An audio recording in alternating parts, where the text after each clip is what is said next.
2008-yilda ishlab chiqarilgan legendarniy Volga avtomobili qanaqa chiroyli holatda turibdi. Lekin hozirgi kunda mana shu avtomobilni tengdoshlari qayerlarda yuribdi bilasizlarmi? Mol bozorlarda, qo'y bozorlarda, taxta bozorlarda orqasiga arava yuklab, arava ulab, taxta hayvon toshib yuribdi. Lekin aynan mana shu Volga avtomobili o'zining ayni qirchillama yoshini o'tkazyapti. Sababi mana shu mashinamizga koreyskiy kattakon lyuk qo'yilgan. Hozir ochamiz.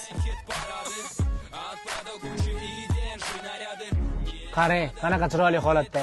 Bunaqa holatda chiroyli kattakon lyukni qo'ydirish uchun o'zimizning asakamizga Toshkent Chirchiqdan mana shu mashinani olib kelishgan.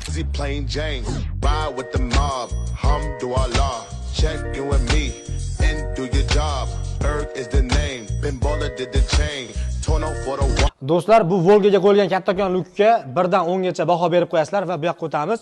Bu yoqqa o'tganimizda Onyx avtomobiliga o'zini kichkina lyukini chiqarib tashlab turib, Malibuda kattakon lyuk qo'yilgan. Menimcha Onyxlarga birinchilardan bo'lib katta lyuk qo'yilishi mashq bo'lsa kerak. Birgalikda ko'ramiz.